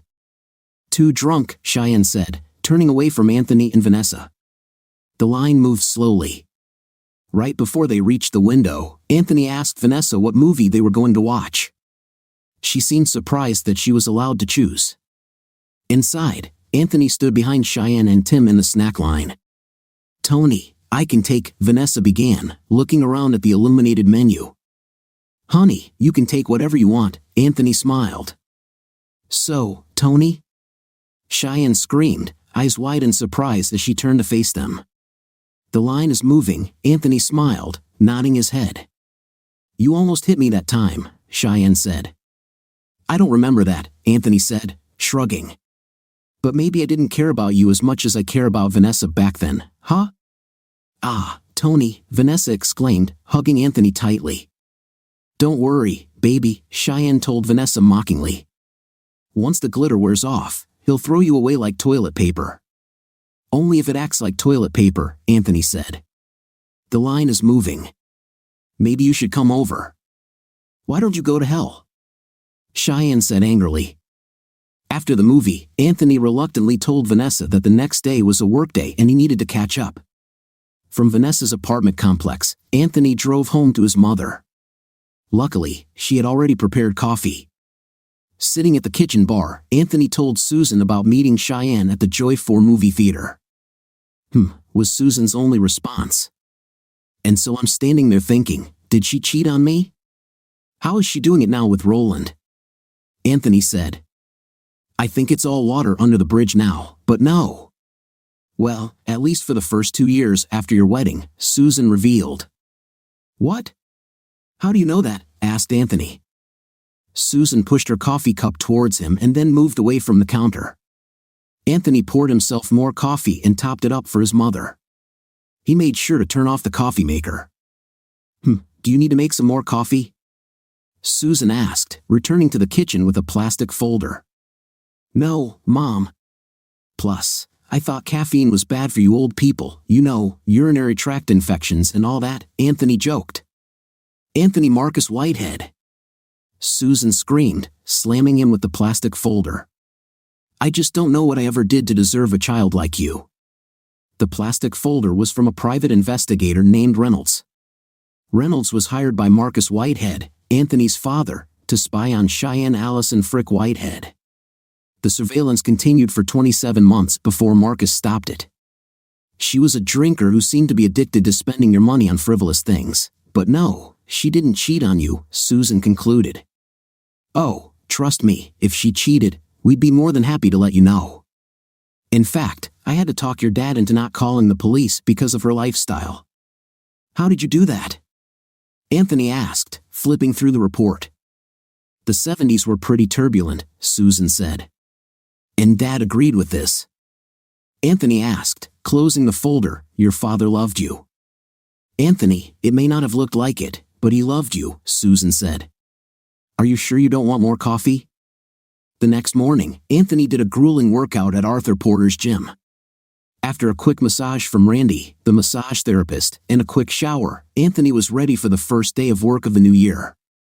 As he pulled up to WHAD generators, Anthony nodded in satisfaction. The employee parking lot was nearly full, which meant only a few people had called in sick on this first day of work. Gathering his courage, Anthony opened the door of his Bentley and stepped out into the frosty January wind. Mr. Kazan, Collier, to my office, Anthony said as he walked through the workshop to the metal steps leading to the offices. Yes, sir, Brent Collier said, grinning, using an intonation that sounded more like, your heel, sir. Oh no, don't sit down, Anthony said as Brent was about to sit down in one of the chairs in front of the table. It doesn't take a lot of time. Yes, sir, Brent asked in his strange intonation, grinning again at Anthony Whitehead. Mr. Collier, there will be some changes this year, Anthony began, and Brent tried to sit up again. and the first thing on the agenda is your dismissal." "You, dismissal?" Brent asked, his eyes widening in surprise. "Dismissed," Anthony said. "I will no longer tolerate your grin, your disdain, and your outright insubordination." Anthony smiled widely. "So Mr. French here will escort you to your locker and then escort you off-site." You can't be serious," Brent said, stuttering. "Oh, I'm serious, sir." "I'm deadly serious," Anthony said with a smile. "Thank you, that's all." But your dad promised me," Brent began. "Oh, I looked at your employment record. There was no mention of that promise. If you can produce a letter, email, or note from my father promising you that you can't be fired, then I'll reconsider." "No, that's it." "Thank you," said Anthony, already moving on to more pressing matters. "Good luck with the plan," Brent said sarcastically. "These guys, they're loyal to me. You hear? These guys are loyal to their paychecks, loyal to their families," Anthony said. "Mr. Turo, now please leave my office," Anthony said. Morning, Tony appeared on his cell phone screen, and Anthony smiled. "Good morning," Anthony replied. "Are you bored?" Vanessa asked. Anthony thought about her question, and his smile widened. In the cinema, her kisses were sensual. That first kiss at the beginning of the new year, when he dropped her off at her apartment, was no accident. She made him buy a huge buttered popcorn and a box of snow caps, then she mixed popcorn and chocolates. "Yes, I miss you," he replied. "Good morning, Mr. Whitehead." "How was your new year?" asked Courtney Louvier. "Incredible, just incredible," Anthony said, looking at his phone. "And yours?" Courtney began, shocked by Mr. Whitehead's vulgarity. Anthony looked at Vanessa's slender neck and wondered what a diamond necklace would look like on her. "I have one thing to do," Anthony suddenly decided, grabbing his coat. Anthony asked Vanessa if she was working that day, and she replied that she had a shift from 1 o'clock in the afternoon. She was desperately trying to arrange a ride with one of her colleagues. Her car was impounded when her ex-boyfriend was pulled over for drunk driving.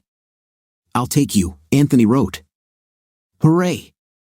Vanessa replied with a row of smiling faces and kisses. At 11 o'clock, Bunny opened the apartment door and greeted Mr. Tony with a hug. Clarissa also greeted Mr. Tony with a hug, as did Natalie. Vanessa greeted Tony with a hug and a kiss. Tony then had to hug everyone goodbye before they could leave the small, neat, warm apartment. They went to Dusty's Country Kitchen for lunch and then to Hardington Acres Country Club. Vanessa smiled as she leaned in to kiss Anthony. You sent me this photo and I was like, you know what this neck needs?" Anthony began, stuttering as he dug into his coat pocket. "My neck?" Vanessa laughed. "Were you really looking at my neck?" Vanessa asked. "So I bought you this," Anthony said, pulling out a thin box. "Oh," Vanessa was amazed, looking at the thick gold necklace with 3 diamonds in the center. "Tony, this is real, right?" Vanessa asked, looking at him instead of the decoration. "Of course it's real," Anthony laughed. "What do you think?" "I would risk dyeing your neck green." "Okay, so what does that mean?" Vanessa asked, pointing to the decoration. "It means you, Vanessa. It means I like you. It means I'm glad we met." "It probably means I'm your boyfriend," Anthony said, stuttering. "You're already my boyfriend," Vanessa said. "Give me a kiss," Anthony demanded. "You'll be late." Vanessa screamed, struggling with the door. "What time do you finish?" Anthony shouted before she slammed the door. "I'll write to you," Vanessa promised. Anthony returned to work. Physically, he was at work, but mentally, he was in a dark cinema with a beautiful girl in his mind. He was in a luxury Bentley where a beautiful girl was giving him sweet, sensual kisses. "The Department of Labor is on line 3, Courtney told him. Anthony processed the request and saw line 2 blinking. When he ended the call, Courtney informed him that there were 2 Cheyennes on the line. "I don't think you're going to tell Roland about, my friendship with Tim, okay?" Cheyenne threatened. "Cheyenne, why would I want to interfere with his misfortune?" Anthony asked cheerfully. Poor guy, stuck with a lying, cheating fool. Why would I want to ruin that for him? Before Cheyenne could answer, Anthony hung up. At 5:30, Courtney wished him a good evening. At 6:30, Anthony walked through the darkened, quiet factory. He considered the possibility of adding a second shift. Every moment of plant downtime cost them money. The insurance was the same whether the plant was busy or not. Increased cleaning and maintenance would be minimal. Labor costs would increase slightly, but the increase in productivity would offset this. At 9:50, his phone beeped. A message from Vanessa informed him that she would finish in 10 minutes. Anthony pulled on his tennis shoes and grabbed his coat before running outside. "Hello," Vanessa said, opening the car door before Anthony could get out to open it for her. "Hey, you need this Saturday off?" Anthony asked. "I think I'm free." "It seems like Friday is my last day at work," Vanessa said with some sadness. "Oh, honey, I'm sorry to hear that," Anthony tried to sound sincere. On Saturday, at his niece Gracie's birthday party, Vanessa called him Tony. 7 of the 8 women at the event even screamed in surprise. "Nobody calls me Tony," Anthony smiled, kissing the tip of Vanessa's nose. "I call you that," she laughed, then made him recoil as she licked the tip of his nose. As they got into his Bentley, something Vanessa stated she preferred over another car, she again played with the thick gold necklace around her neck. Then she looked at him with her big, warm, beautiful brown eyes and quietly asked him to take her to his home. Her big eyes were full of fear as she looked at him, moving to shield her body from his gaze. She was self-conscious, convinced that her body was somehow fat or imperfect. "Vanessa, you're beautiful," Anthony breathed, crawling onto the bed next to her. The only thing she was wearing, besides the horrified expression on her face, was his thick gold necklace. To calm her anxiety, Anthony turned off the desk lamp. Now the light in the room came from the bay window. The pale winter light showed Anthony that the worry had not left her face, even as its shadow fell across her features. "Beautiful," Anthony repeated and kissed her softly. "I love you," Vanessa said in his ear. "Do you hear that, Tony? I love you." "Love you too," Anthony said. At the end of the month, they held their first board meeting to start the new year. Susan, the acting chief executive officer, and Lisa, the chief financial officer, wanted to conduct a study on the feasibility of adding a second shift to production. Anthony felt angry. Why study, he wondered, but he was outvoted, even though he had Cindy and Barbara's votes by proxy. Susan, Lisa, Jimmy, and Lisa, as Gracie's proxy, voted to wait until the study was done. After the meeting ended, only Susan and Anthony remained in the boardroom. Susan pulled a folder from her bag and smiled, pushing it toward Anthony. "Vanessa and Amber's file," she said. "Did you investigate her?" Anthony asked, feeling his anger rising. "Mom, this is incredible." "Of course I investigated her," Susan said. "Even you have to admit that your relationships with women are not the best." "I also investigated Gracie's friend," Susan defended herself. "Oh, and in case you were wondering, Nancy is fine. So if I tell you that Vanessa has a high school diploma, is it okay if I continue dating her?" "Please do, Tony," Susan said, the corners of her lips turning up slightly. "And, son, if there's another woman after Miss Amber, rest assured I'll investigate her too. The same goes for any girl Jimmy ever dates."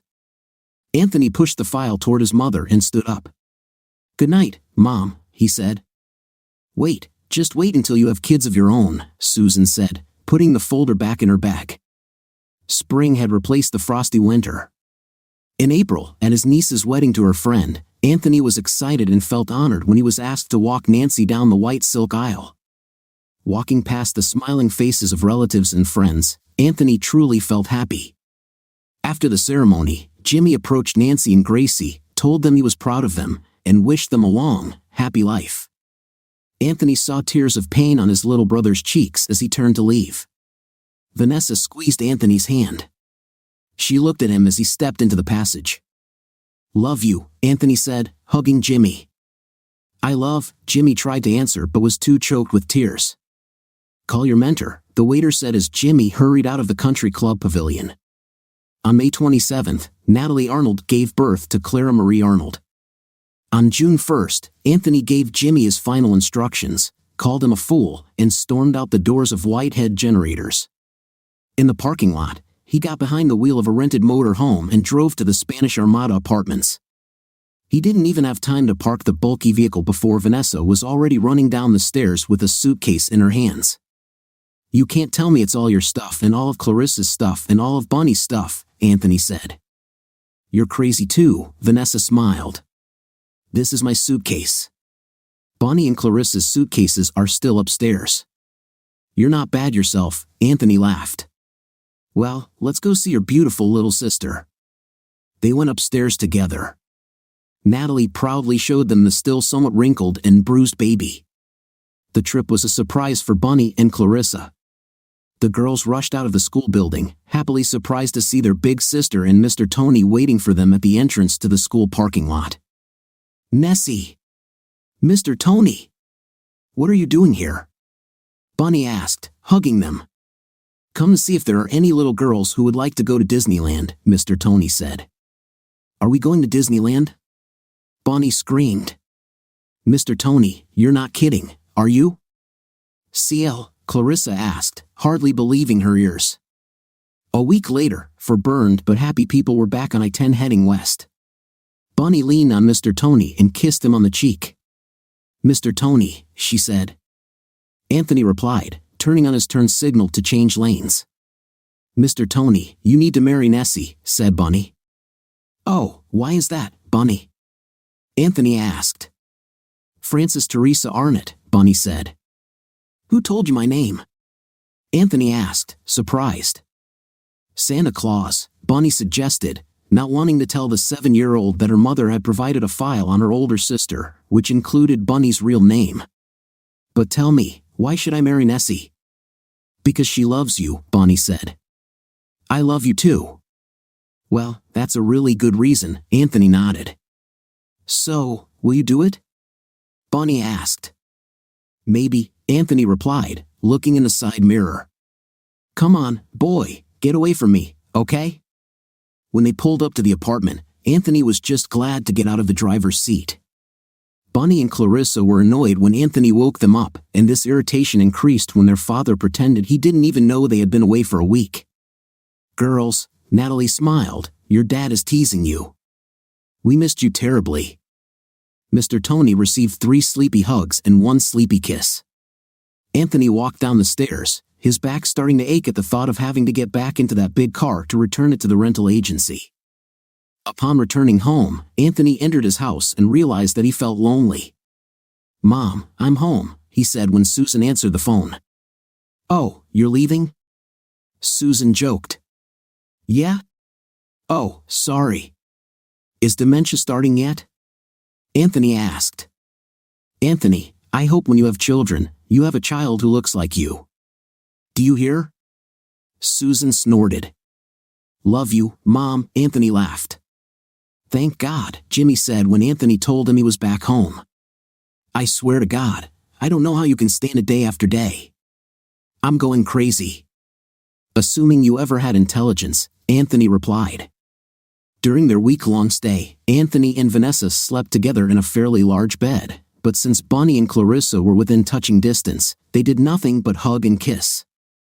As he stretched out in his bed, his very comfortable bed, Anthony missed Vanessa's scent as it filled his nostrils. He missed the feeling of her warm skin under his palm. In the morning, it was Bunny who opened the door to their apartment. She smiled and hugged Mr. Tony. "Nessie," she said. "Yes, she's still sleeping," said Bunny. "Tony, what are you doing here?" Vanessa asked, her hair disheveled, her face still swollen and covered in sunburn spots. "I've been thinking about all sorts of romantic ways to do this, but I just can't wait," Anthony said and got down on one knee in the apartment's small hallway. "Vanessa, will you marry me?" Looking at the smiling faces of his friends and family, Anthony Marcus Whitehead felt truly lucky. The music grew louder, and Anthony turned to watch Vanessa and Frank step onto the white silk carpet. His heart sank in his throat when he saw his bride in her elegant wedding dress, the very dress that had been his mother's when she married Marcus Anthony Whitehead nearly 5 decades ago. "So, I take it you approve of her?" Anthony asked Susan when she suggested Vanessa wear the dress. Of course, said Susan. And you? Anthony asked. I'm not so sure. Remember, Mom, in a couple of years you will finally grow old. I will be your guardian, Anthony warned. What are your impressions of this story? Long, but still interesting. I'm not very close to the main character Anthony, but still he can be understood no matter what. This story with a fairly logical and pleasant ending, what do you think? Share your stories under this video and do not forget to subscribe, that would be the first to know about the release of videos on our channel. See you soon.